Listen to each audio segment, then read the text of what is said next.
Mastermind की शक्ति प्रेरक बल, मोटिव फोर्स।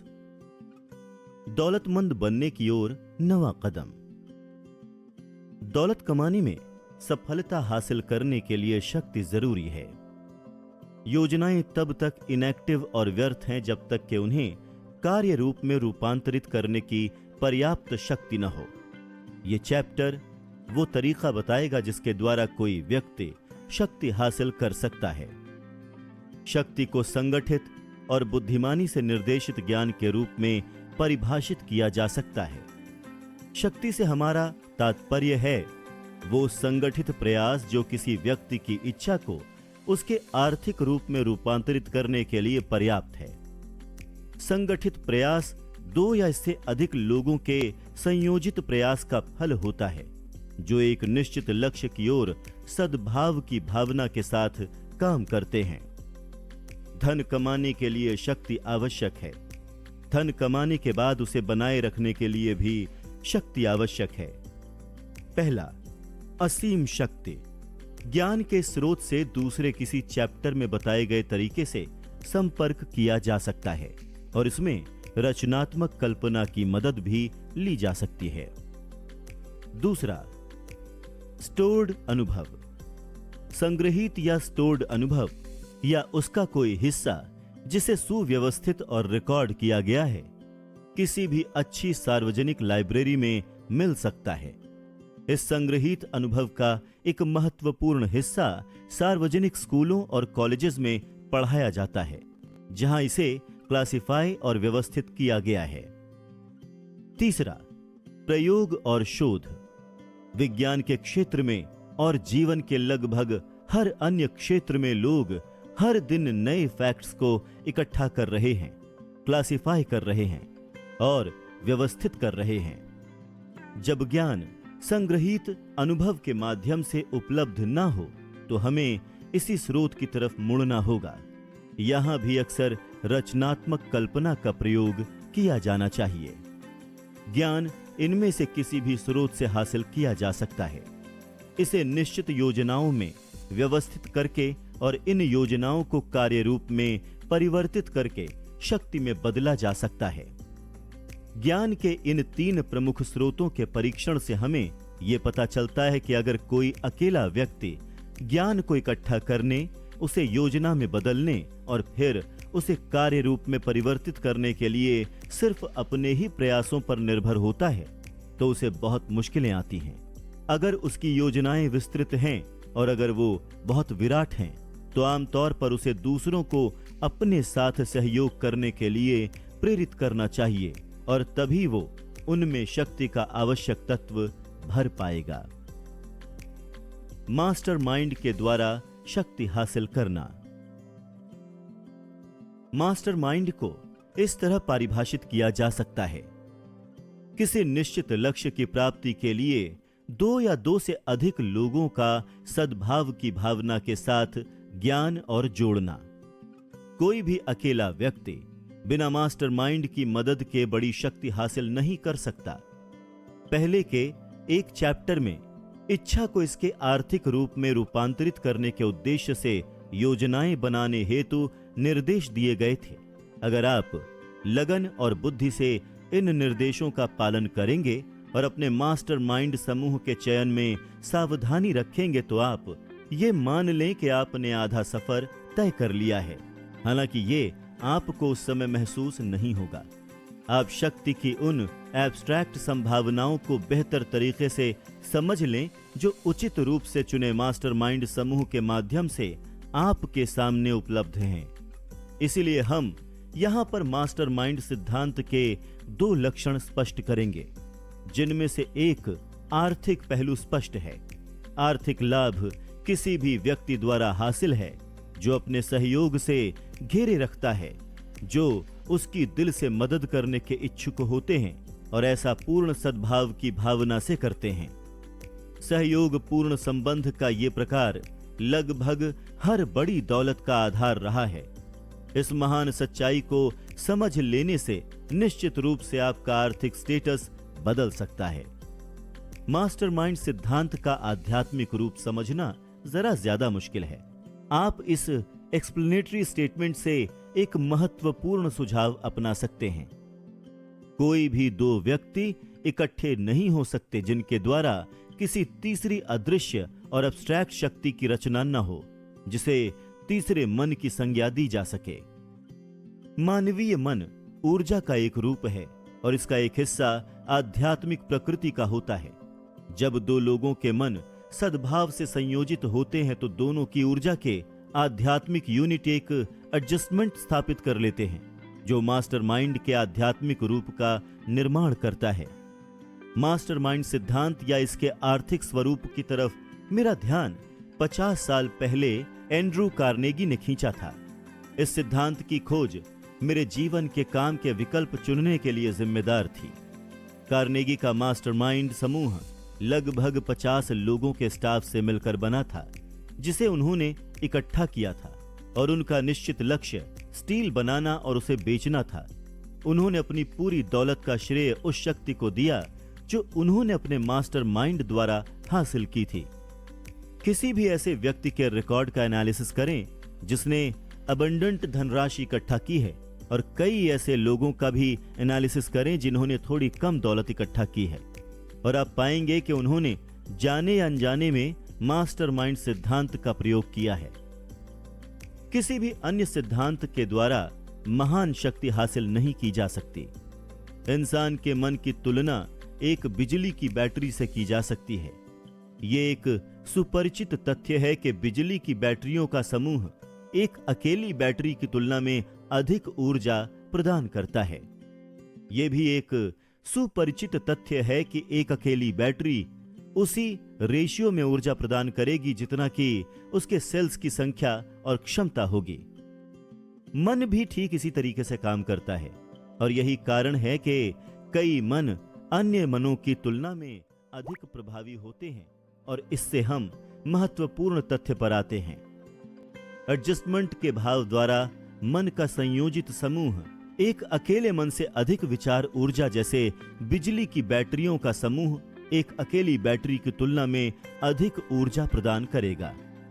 इस तुलना से यह तत्काल स्पष्ट हो जाता है कि मास्टरमाइंड सिद्धांत में शक्ति का वो रहस्य है जिसके द्वारा उन व्यक्तियों को शक्ति प्राप्त होती है जो दूसरे लोगों के मस्तिष्क द्वारा खुद को घेरे रहते हैं।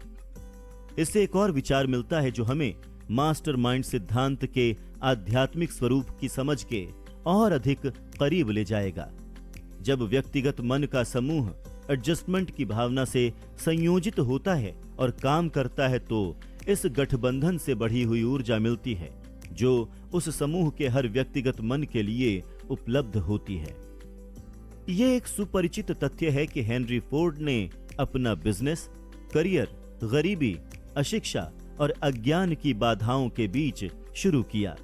यह भी उतना ही सुपरिचित तथ्य है कि 10 साल के कम समय में फोर्ड ने इन तीनों बाधाओं को पार कर लिया और 25 सालों में अपने आप को अमेरिका के सबसे अमीर व्यक्तियों में से एक बना लिया।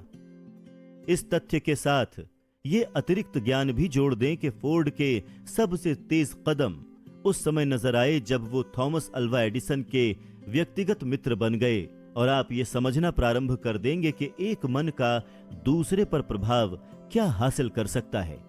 एक कदम आगे जाएं और इस तथ्य पर विचार करें कि फोर्ड की सबसे महत्वपूर्ण उपलब्धियां उस समय से शुरू हुई जब उनका परिचय हार्वे फायरस्टोन, जॉन बरोज और लूथर बर्बैंक, जिसमें से हर एक में महान मन की क्षमता थी, उनसे हुआ। और आपको इस बात का अधिक प्रमाण मिल जाएगा कि शक्ति मन के फ्रेंडली गठबंधन से मिलती है। इंसान उन लोगों की प्रकृति, आदतें तथा विचार की शक्ति लेता है जिनके साथ वो सहानुभूति और एडजस्टमेंट की भावना के साथ उठता बैठता है। एडिसन, बर्बैंक, बरोज और फायरस्टोन के साथ अपने संबंध के द्वारा फोर्ड ने अपनी खुद के मनः शक्ति में इन 4 लोगों की बुद्धि, ज्ञान, अनुभव और आध्यात्मिक शक्तियां भी जोड़ लीं। यही नहीं, उन्होंने मास्टरमाइंड सिद्धांत का प्रयोग भी किया जिसका तरीका इस पुस्तक में बताया गया है। यह सिद्धांत आपके लिए उपलब्ध है। राष्ट्रपति फ्रैंकलिन रोजवेल्ट सर्वश्रेष्ठ दिमाग वाले लोगों को वॉशिंगटन मास्टरमाइंड समूह बनाने के लिए लेकर आए। उन्होंने इस समूह का नाम भरोसेमंद दिमाग रखा। द्वितीय विश्व युद्ध के बाद और दौरान उस समूह को विचार शक्ति के नाम से भी जाना जाने लगा और किसी भी विकट समस्या का हल निकालने के लिए ये लोग तुरंत बुलाए जाते थे। हमने पहले भी महात्मा गांधी का जिक्र किया है। शायद अधिकतर लोग जिन्होंने उस रिमार्केबल छोटे व्यक्ति के बारे में सुना है, उन्होंने बस इतना ही सुना होगा कि वो व्यक्ति जिसने बिना कोई फॉर्मल कपड़े पहने ही अंग्रेजों को परास्त कर दिया। वास्तविकता में गांधी जी कोई रिमार्केबल व्यक्ति नहीं थे, बल्कि वो अपने काल के सबसे अधिक शक्तिशाली व्यक्ति थे। उनके अनुयायियों की संख्या ही इतनी अधिक थी, तो ये कहना एग्जैजरेशन नहीं होगा कि वो अब तक जन्म लेने वाले सबसे अधिक शक्तिशाली व्यक्ति थे। हम उस तरीके की स्टडी करें जिसके द्वारा उन्होंने अपनी विराट शक्ति हासिल की। इसे कुछ ही शब्दों में व्यक्त किया जा सकता है। उन्हें शक्ति इस बात से मिली कि उन्होंने 20 करोड़ लोगों को तन और मन से एडजस्टमेंट की भावना से एक निश्चित लक्ष्य के लिए संयोजित किया। संक्षेप में गांधी जी ने एक चमत्कार कर दिया, क्योंकि 20 करोड़ लोगों को किसी बात के लिए मजबूर करने के बजाय एडजस्टमेंट की भावना के साथ सहयोग करने के लिए प्रेरित करना एक चमत्कार ही कहा जाएगा। अगर आपको इस चमत्कार के होने में संदेह है तो आप 2 लोगों को एडजस्टमेंट की भावना के साथ सहयोग करने के लिए प्रेरित करके देखें, चाहे इसकी अवधि कितनी भी लंबी हो। हर व्यापारी जानता है कि कर्मचारियों से एडजस्टमेंट और सद्भाव से काम करवाना कितना मुश्किल होता है। शक्ति किन स्रोतों से हासिल की जा सकती है? इस लिस्ट में आपने देखा है कि सबसे ऊपर असीम शक्ति आती है। जब 2 या 2 से अधिक लोग सद्भाव की भावना से कनेक्टेड होते हैं और किसी निश्चित लक्ष्य की ओर कार्य करते हैं, तो वो इस गठबंधन द्वारा खुद को ऐसी स्थिति में ले आते हैं जहां वो असीम शक्ति के शाश्वत स्टोर हाउस से सीधे शक्ति हासिल कर सकें। ये शक्ति के सभी स्रोतों में महानतम स्रोत है। ये वो स्रोत है जिसकी तरफ जीनियस और हर महान लीडर मुड़ता है, चाहे वो इस तथ्य से परिचित हो या ना हो। 2 अन्य प्रमुख स्रोत जिनसे वो ज्ञान हासिल किया जा सकता है, जो शक्ति के हासिल करने के लिए आवश्यक है, उतने विश्वसनीय हैं जितने के इंसान की 5 ज्ञानेंद्रियां। इंद्रियां हमेशा विश्वसनीय नहीं होती। आगामी चैप्टर्स में वो तरीके विस्तार से बताए जाएंगे जिनके द्वारा असीम शक्ति से सबसे अधिक तीव्रता से संपर्क किया जा सकता है। ये धर्म पर कोई कोर्स नहीं है। इस किताब में वर्णित किसी भी मूलभूत सिद्धांत का एनालिसिस इस तरह नहीं किया जाना चाहिए जैसे ये प्रत्यक्ष या अप्रत्यक्ष रूप से किसी इंसान की धार्मिक आदतों में हस्तक्षेप करने का इरादा रखता हो। इस पुस्तक का एक ही उद्देश्य है और वो ये कि ये लिसनर्स को निर्देश दे कि वो धन की अपनी इच्छा के निश्चित लक्ष्य को किस तरह इसके आर्थिक रूप में रूपांतरित करें। पढ़ें, सोचें और जब आप सुनें तो उस पर चिंतन करें। जल्द ही पूरा विषय आपके सामने खुल जाएगा और आप इसे सही पहलू से देख सकेंगे। धन शर्मीला और संकोची है। इसे उसी तरह मनाना पड़ता है और इसका दिल जीतना पड़ता है जिस तरह से कोई दृढ़ संकल्प वाला प्रेमी अपनी पसंद की लड़की का पीछा करता है। और मजेदार संयोग ये है कि धन का पीछा करने में जिस शक्ति का प्रयोग होता है, उसी से मिलती जुलती शक्ति का प्रयोग किसी लड़की का पीछा करने में किया जाता है। धन की तलाश में इस शक्ति का सफलतापूर्वक प्रयोग तब होता है जब इसे विश्वास के साथ मिलाया जाए। इसे चाहत के साथ मिलाना चाहिए, इसे लगन के साथ मिलना चाहिए। इस योजना के द्वारा इस पर अमल करना चाहिए और उस योजना को कार्य रूप में परिवर्तित करना चाहिए। अपना मास्टरमाइंड समूह बनाने वाला सबसे बेहतरीन एग्जाम्पल इंटेल कॉरपोरेशन के सीईओ एंड्रू ग्रोव हैं। ग्रोव ऐसी टीम के साथ काम करते थे जिसमें तकनीकी, मार्केटिंग, वित्तीय और एडमिनिस्ट्रेटिव कार्य देखने वाले पुरुष और महिलाएं बिल्कुल अनौपचारिक तरीके से काम करते थे। सबसे खास बात थी कि कोई निजी ऑफिस नहीं था, न ही पार्किंग के लिए जगह, और अधिकारियों को कोई विशेषाधिकार भी नहीं थे। कर्मचारियों को यह उदार विकल्प दिया गया था कि अगर कंपनी फायदे में होती है और स्टॉक उठता है तो वो उसमें पूंजी लगा सकते हैं। ये टीम आपको कैजुअल दिख सकती है, पर ग्रोव की जरूरतें बड़ी सख्त हुआ करती थीं। जब सन 1976 में इंटेल संकट के दौर से गुजर रही थी, तो टीम ने खुद की इच्छा से अधिक प्रयास किया, कई घंटे अधिक काम किया और अपनी समस्याओं का हल निकालने के लिए भरसक कोशिश की। ऐसे ही एक अन्य अवसर में इंटेल पेंटियम चिप में थोड़ी सी कमी रह गई, जिससे कुछ ऑपरेशंस में दिक्कत पड़ने लगी। ग्रोव ने $475 मिलियन खर्च करके उन चिप्स को वापस लेकर नई चिप से रिप्लेस कर दिया। ग्रोव ने अपने लोगों को छोटे समूहों में काम करने के लिए प्रेरित किया। हर किसी को अपना रोल ढंग से पता था। हर किसी ने अपने अनुभव, ज्ञान और रचनात्मकता के हिसाब से काम किया। टीम मेंबर इस तरह से प्रशिक्षित किए गए थे और इतने प्रेरित थे कि वो अपना 100% देने के लिए बिल्कुल तैयार थे। जब भी संकट का दौर होता, टीम अपने मन से अधिक समय देती, अधिक ऊर्जा और अधिक दिमाग लगाती, जिससे वो समस्याओं को हरा सकें।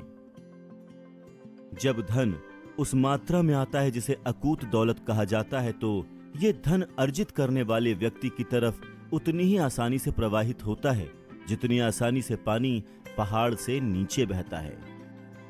शक्ति की एक महान अदृश्य धारा मौजूद है जिसकी तुलना एक नदी से की जा सकती है, सिवाय इसके कि इसका एक हिस्सा एक दिशा में बहता है और जो लोग धारा की उस दिशा से इसमें प्रवेश करते हैं, ये धारा उन्हें दौलत की तरफ ले जाती है, जबकि इसकी विपरीत दिशा में बहने वाली धारा बाकी लोगों को नीचे की तरफ गरीबी और दुख में ले जाती है, जो इतने दुर्भाग्यशाली होते हैं कि वो अपने आप को इस धारा से निकालकर धारा के दूसरी तरफ नहीं ले जा सकते। हर आदमी जिसने अबंडेंस में दौलत हासिल की है, जीवन की इस धारा के अस्तित्व को पहचानता है। ये इंसान की चिंतन प्रक्रिया से संबंधित है। विचार का सकारात्मक भाव धारा का ये पहलू है जो इंसान को दौलत की तरफ ले जाता है। नकारात्मक भाव धारा का वो पहलू है जो इंसान को गरीबी की तरफ नीचे ले जाता है। ये उस व्यक्ति के लिए एक अत्यंत महत्वपूर्ण विचार है जो दौलत हासिल करने के उद्देश्य से इस पुस्तक को सुन रहा है। अगर आप शक्ति की धारा के उस तरफ हैं जो गरीबी की तरफ ले जाती है, तो ये एक चप्पू का काम कर सकता है जिसके द्वारा आप अपने आप को धारा के दूसरी तरफ धकेल सकते हैं। ये आपकी मदद केवल तभी कर सकता है जब आप इस पर अमल करें और इसका प्रयोग करें। सिर्फ पढ़ने से और इसे सुनने से, अच्छा बुरा बताने से आपको कोई फायदा नहीं होगा। गरीबी और अमीरी अक्सर स्थान बदलती है। जब अमीरी गरीबी की जगह लेती है तो यह परिवर्तन आमतौर पर अच्छी तरह से सोची गई और सावधानी से अमल में लाई गई योजना के द्वारा आता है। गरीबी को योजना की कोई जरूरत नहीं होती, इसे किसी की सहायता की जरूरत नहीं होती, क्योंकि ये साहसी और निर्मम होती है। अमीरी संकोची और शर्मीली होती है, इसे आकर्षित करना होता है। हर कोई अमीर बनने की इच्छा कर सकता है और अधिकतर करते भी हैं, पर बहुत कम लोग अपनी इच्छा को निश्चित योजना और ज्वलंत इच्छा से भरकर अमीरी की ओर अपना कदम बढ़ाते हैं। रॉस पेरोट एक मजबूत मन वाले, दृढ़ इच्छा शक्ति रखने वाले व्यक्ति थे। यह खासियत सिर्फ उनकी ही नहीं थी, बल्कि उनके आसपास के मास्टरमाइंड समूह के लोग भी ठीक वैसे ही थे। उनके पास धन कमाने की एक ज्वलंत इच्छा थी और आखिरकार उन्होंने इसे प्राप्त कर ही लिया। इससे पहले वो इलेक्ट्रॉनिक्स डेटा सिस्टम की नींव रखते, वो आईबीएम में एक सेल्समैन के रूप में काम करते थे। उन्हें डर था कि कहीं आईबीएम छोड़कर नई कंपनी खोलने का उनका सपना एक गलती न साबित हो जाए, पर इस डर से वो रुके नहीं। उन्हें अपना लक्ष्य दिखाई दे रहा था। उनकी सफलता का राज दृढ़ता के साथ अपने सपनों के साथ खड़ा रहना था और उस ऊर्जा को अपने टीम के मास्टरमाइंड समूह के लोगों तक पहुंचाना था, जो उन्हें सफलता और अमीरी की ओर आगे बढ़ा सके। पेरोट को यह बात पूर्णतया पता थी कि उनकी कमिटमेंट चमत्कार कर सकती है। ईडीएस को मिले उस कॉन्ट्रैक्ट ने सही साबित किया, जो उस समय कंप्यूटर इंडस्ट्री में सबसे बड़ा कॉन्ट्रैक्ट था। कंपटीशन में दो कंपनियां थीं, आईबीएम और ईडीएस। आईबीएम बड़ी अमीर कंपनी थी और उनके पास बहुत बड़ा अनुभवी स्टाफ था, जबकि ईडीएस के पास छोटी और समर्पित टीम थी। पेरोट को याद है, कंपटीशन से करीब 30 दिन पहले मैं अपनी टीम के पास जा पहुंचा, जहां मेरी 15 सदस्यीय टीम थी। उन्होंने कहा, शायद हम जीत न पाए, पर यह अनुभव बड़ा जानदार होगा। मैं उन व्यक्तियों पर टूट नहीं पड़ा और उन्हें कमरे से बाहर नहीं निकाल दिया, बल्कि मैं ब्लैक बोर्ड पर गया और वहां सफलता के 7 मूल मंत्र लिखे, जिनसे हमें जज किया जाना था। तभी पीछे से एक धीमी सी आवाज मेरे कानों में सुनाई दी, इस तरह तो हम उन्हें 7-0 से हराने वाले हैं। यही वो दिन था जब हम कंपटीशन के पहले ही जीत चुके थे। पेरोट बताते हैं कि इस प्रोजेक्ट को हासिल करने के बाद स्टॉक मार्केट में हमारी धमक सुनाई देने लगी। हजारों नई नौकरियां निकालनी पड़ी, कर्मचारियों को बोनस देना पड़ा और इसके लिए उन्हें पुरस्कार दिया गया। उन्हें लगता है कि यह सब सेटिस्फैक्शन का विषय था, जिससे हर किसी को लगने लगा कि यह डील हमारी मेहनत के दम पर हासिल हुई है और हमने अपने इंडस्ट्री के सबसे बड़े लोगों को हराया है। यही एक कंपनी को अलग बनाती है। टीम की तरह काम करने से, मास्टरमाइंड समूह का उपयोग करके ही किसी भी बड़े से बड़े विरोधी को हराया जा सकता है।